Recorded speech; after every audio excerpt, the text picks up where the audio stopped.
It is the spring of 1945, and the war in Europe is collapsing under its own weight. Along the Rhine River in western Germany, the thunder of artillery has finally begun to fade, replaced by something far stranger: silence.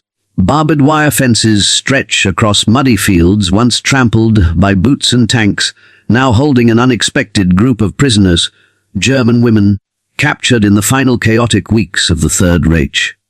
Some were auxiliaries, clerks, radio operators, others simply caught in the collapse of a nation at war.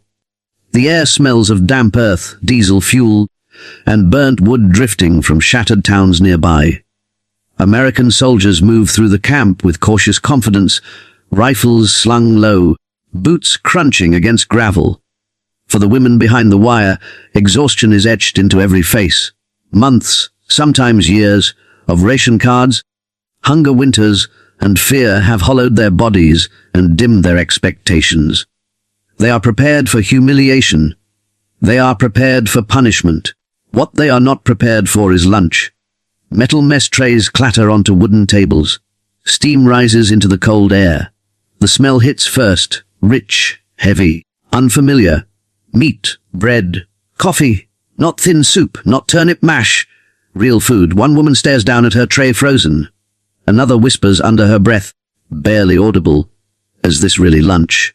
In that moment, the war does something unexpected. It pauses, not in gunfire, but in disbelief. Across enemy lines, across years of propaganda and starvation, a simple meal becomes a shock powerful enough to rewrite reality. The first trays are handed out without ceremony, without speeches or warning. Just the ordinary mechanics of a military routine unfolding in a place where nothing has felt ordinary for years.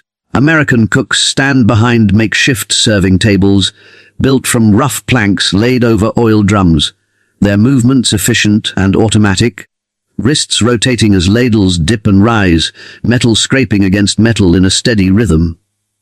The sound alone feels foreign to the women watching, solid, confident, unhurried. Food here is not being measured with fear. It is not being counted, negotiated, or stretched thin. It is being served. Thick slices of bread land on trays with a dull thud, still warm, the crust dark and firm, the inside pale and soft. Meat follows, real cuts, not scraps boiled into anonymity, not something stretched with fillers or sawdust or hope. Potatoes spill from ladles in heavy scoops, their skins split from cooking, steam lifting into the cool spring air. Gravy pours last, glossy and rich, pooling across the tray in a way that feels almost obscene to eyes trained by scarcity. The smell reaches the women before the trays do. It is dense and layered. Fat, salt, starch, warmth. It crawls into empty stomachs and ignites something primal, something urgent, something frightening. The women do not surge forward. They do not reach. They freeze. For a long second, maybe longer, no one moves. Trays sit on the tables untouched. Fingers hover inches above food, uncertain whether to believe what their senses are telling them. Months of hunger have taught them caution. Hunger, especially the slow kind, reshapes the mind. It teaches suspicion. It whispers that abundance is a trap, that anything offered freely must come with a cost. They have eaten things that were barely food. Turnip mash boiled into grey paste. Bread cut so thin it felt more symbolic than nourishing. Soup stretched until it was little more than warm water, with memories floating inside it. This feels like a lie. One woman reaches out and touches the bread with the tips of her fingers, pressing lightly, testing resistance, as if it might dissolve. It does not. It springs back. Her breath catches. Another woman leans closer, inhaling deeply, her shoulders tightening as the smell hits her fully. It is the smell of kitchens before the war, of Sunday afternoons, of things that belonged to a different life. For a moment, it hurts more than hunger. Utensils lie beside the trays, real metal forks and spoons, not splintered wood or makeshift tools. They feel cold when picked up, heavier than expected. Hands tremble, not from weakness alone, but from restraint. Around the tables, the women sit stiffly, back straight, eyes darting between the food and the guards. Years of conditioning have trained them to wait for permission, for punishment, for the hidden rule that will suddenly reveal itself. No one wants to be the first to commit an invisible crime. An American soldier nearby clears his throat and gestures casually toward the food. Not impatient, not forceful, just a simple motion that says go ahead. He looks barely older than some of the women, his face smudged with dirt, helmet tilted back slightly. He does not look like a monster. That realization lands quietly, unsettling in its own way. Finally, one woman lifts her fork and cuts into the meat. The resistance is minimal. The fibers part easily. She brings the bite to her mouth slowly, almost ceremonially, as if rushing might break the spell. When she chews, her expression changes, not dramatically, not with tears or gasps, but with a subtle collapse, as though a tension she has carried for years has finally loosened its grip. Her shoulders drop, her jaw trembles. She swallows, then closes her eyes just for a second. That is enough. Others begin to eat.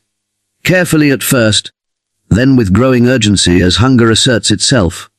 The sound of chewing fills the space, soft but constant, punctuated by the scrape of forks and the clink of trays.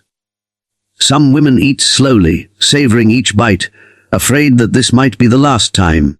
Others eat quickly, instinct overriding restraint, bodies desperate to reclaim lost ground. No one speaks much. Words feel unnecessary, inadequate. This is a conversation between the body and survival. The physical sensations are overwhelming. Warmth spreads through stomachs that have been clenched tight for months. Muscles, long accustomed to weakness, respond with fatigue as energy returns too fast, too suddenly. A few women pause, hands pressed against their middles, breathing carefully, unaccustomed to fullness. Even abundance, after starvation, requires learning. Around them, American soldiers watch quietly. There is no cheering, no mocking, no commentary. Some lean against crates, others stand with arms crossed, expressions neutral but attentive. They have seen hunger before, in liberated camps, in ruined cities, but witnessing it from this side of the wire is different. These women wear the uniforms of the enemy, yet their reactions are unmistakably human. Hunger erases ideology with brutal efficiency. One soldier lights a cigarette and turns away slightly, giving them space. Another adjusts his helmet and looks out toward the perimeter, deliberately disengaging, as if aware that this moment does not belong to him. The guard's posture loosens. Rifles rest against hips instead of being held tight. The camp feels, briefly, less like a cage and more like a place where people exist. The women eat until their trays are half empty, then pause, instinctively slowing down. Scarcity has taught them to ration, even when rations are no longer necessary. Some glance at the remaining food, calculating how to make it last. Others glance at neighboring trays, reassured to see that everyone has been given the same amount. Equality itself feels shocking. A woman at the end of the table breaks a piece of bread in half and holds it in her palm, staring at it. Her lips move silently, perhaps counting calories, perhaps remembering a time when bread was just bread. She takes a bite and smiles faintly, a smile that surprises her as much as anyone else. The air is thick now with steam and scent, mingling with the earthy smell of damp ground and old canvas tents. Somewhere in the distance, a truck engine idles. A bird calls from beyond the wire, indifferent to borders and uniforms.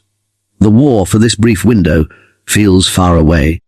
This meal does not feel like victory or defeat. It feels like interruption. An interruption in suffering, so sudden it disorients everyone involved. The women are not thinking about politics or guilt or allegiance. They are thinking about the weight of food in their stomachs, about how quiet it suddenly feels inside them. For the first time in a long while, hunger is not the loudest voice in the room, and in that silence, filled only by chewing, breathing, and the low hum of a camp settling into an unfamiliar calm, the reality becomes unavoidable. Whatever they were told about the enemy, whatever fear was meant to define this moment, it cannot survive contact with something as simple and as devastating as being fed. Word spreads through the camp with a speed that feels almost supernatural, moving faster than any shouted order or marching column ever could. It travels in glances, in the widening of eyes, in the subtle shift of posture as women rise from benches with trays still half full and whisper urgently to those farther down the line. It is carried in the scent of cooked meat and coffee drifting through canvas and wire, slipping into corners of the compound where disbelief still clings like frost. This is not a single table's miracle. This is happening everywhere. And with each confirmation, the reality settles deeper. This is not a mistake, not a cruel joke, not a momentary indulgence meant to soften something worse. The food keeps coming. Tin cups are filled next, dark liquid sloshing against their rims. Coffee, real coffee, not roasted substitutes made from acorns or barley, steams visibly in the cool air. The smell alone is enough to make several women blink rapidly, throats tightening. For years, coffee has existed only as a memory or a rumor, something spoken about with nostalgia or bitterness. Now it is here, poured generously, without ration stamps, without bargaining. Some women lift the cups cautiously, blowing across the surface, unsure how to approach something so ordinary, and yet so charged with meaning. The first sip produces a range of reactions. One woman winces, unused to the bitterness after months of watered-down substitutes. Another lets out a soft, involuntary sound, half laugh, half sigh, as the warmth spreads through her chest. A third holds the cup with both hands, not drinking at all, just feeling the heat seep into her fingers, as if afraid the moment will disappear if she rushes it. Coffee, more than the food, feels intimate. It is not just nourishment, it is ritual. It is pause. It is humanity restored in liquid form. As the women continue eating and drinking, something subtle begins to shift in the atmosphere. The initial tension, the rigid shoulders, the darting eyes, the readiness for interruption, starts to dissolve. Conversations begin in hushed tones, then grow slightly louder as confidence builds. Laughter breaks out unexpectedly at one table, brief and startled, as if the woman who made the sound did not recognize her own voice. She clamps a hand over her mouth, eyes wide, then laughs again, quieter this time. Others smile, some nervously, some with relief that borders on disbelief. Not all reactions are light. At another table, a woman suddenly bows her head, shoulders shaking. Tears fall freely now, splashing onto the wooden surface and dripping from her chin. She does not sob loudly. Her crying is contained, almost disciplined, as though she has practiced holding grief inside for a very long time. A woman beside her reaches out, hesitates, then places a hand on her arm. The contact is tentative but grounding. No words are exchanged. None are needed. This is the escalation, not of violence, not of cruelty, but of emotional collapse. The meal has opened a door that hunger kept sealed. Feelings that could not be afforded during survival now surge forward without restraint. Shame surfaces alongside relief. Shame at how desperately they are eating. Shame at how good it feels. Shame at the knowledge that people they love, mothers, fathers, children, may still be starving somewhere else. The fullness in their stomachs becomes a complicated weight. Years of propaganda echo faintly in the background of their thoughts, struggling to reconcile with the reality in front of them. They were told the Americans would humiliate them, starve them, use food as leverage or punishment. They were told mercy was weakness, and weakness did not belong to victors. Yet here sit these women, eating better than they have eaten in years, watched over by soldiers who show neither triumph nor malice. The contradiction is destabilizing. It forces a reckoning that is both immediate and deeply personal. The guards' behavior reinforces the confusion. There is no rush to clear the tables, no barked commands to hurry. When a woman gestures hesitantly for more water, it is brought without comment. When another asks, in careful, broken English, whether the coffee is finished, an American soldier shakes his head and pours more. The ease of the exchange feels almost inappropriate after years of brutality elsewhere. Kindness, when unexpected, can feel like an accusation. The barbed wire still stands. The watchtowers are still occupied. The women are still prisoners. But the fence feels different now. Not gone, not meaningless, but less suffocating. Hunger has a way of shrinking the world until nothing exists beyond the next bite. With that pressure eased, even temporarily, space opens up inside their minds. They notice the sky again, the quality of the light, the way the wind moves across the camp, carrying the smell of grass and distant smoke.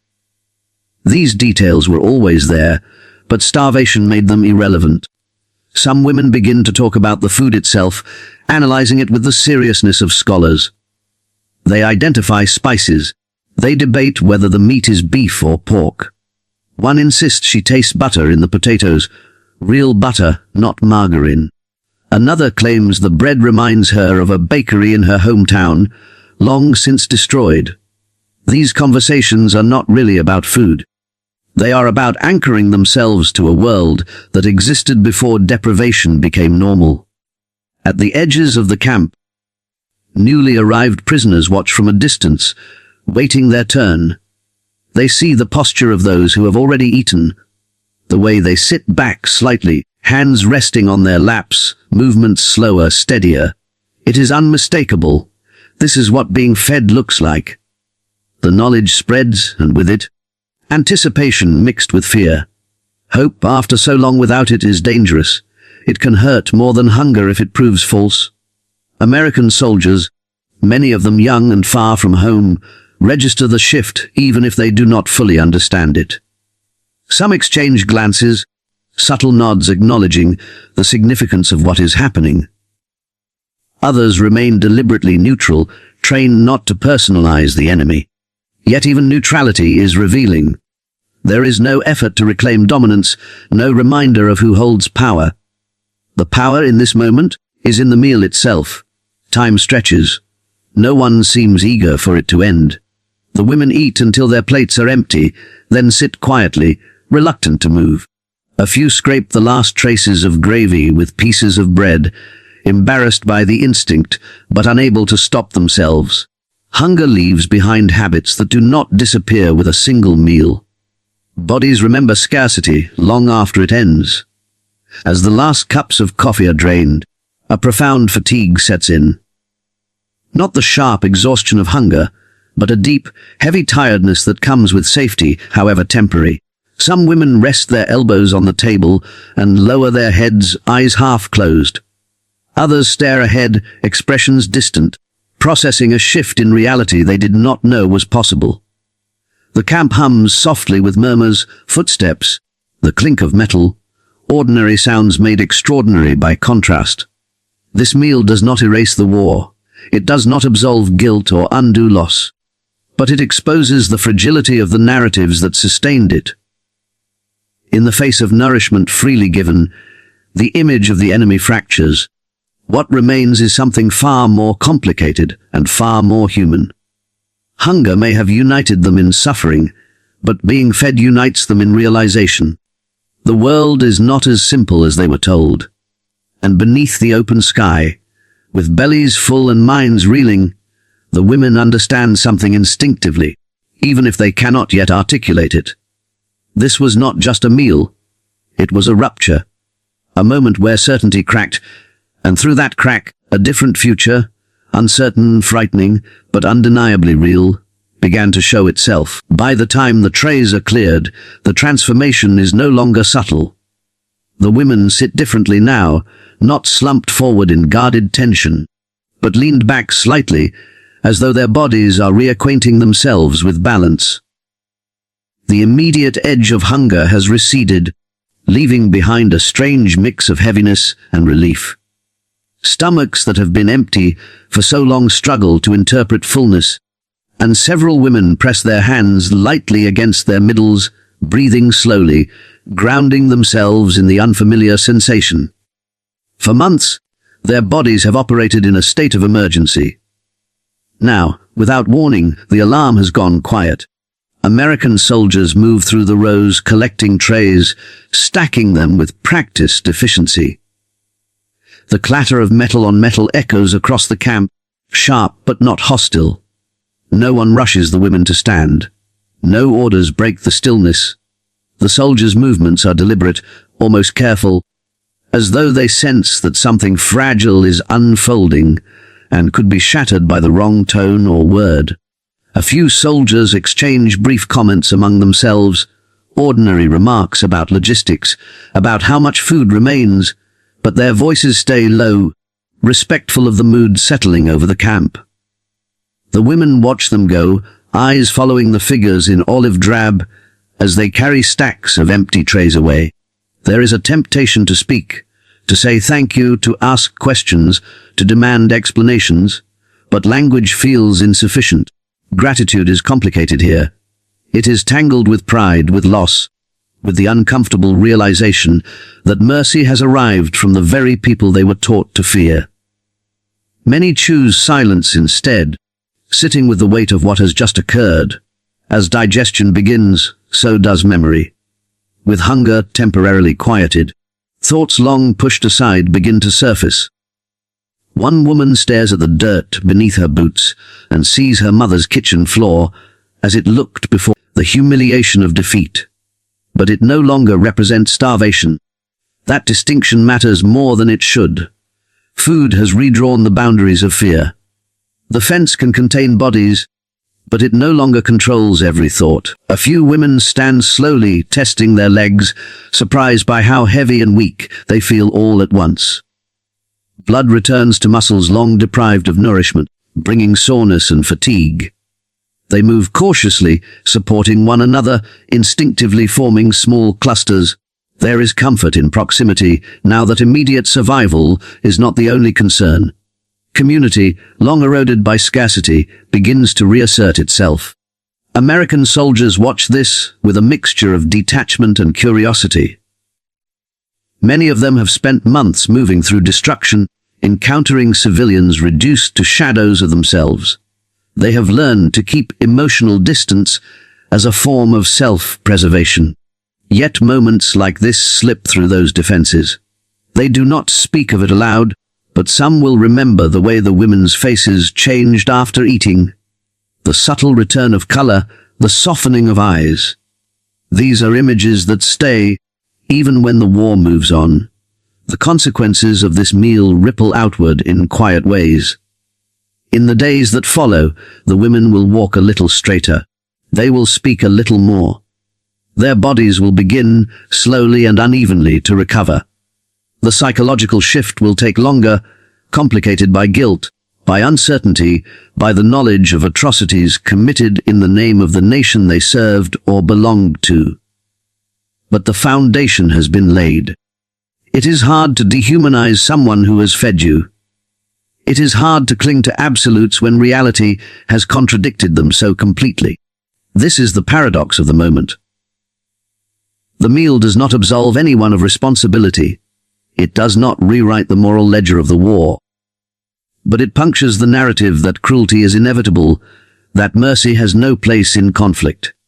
It demonstrates, in the most practical way possible, that power can choose restraint, that victory does not require humiliation.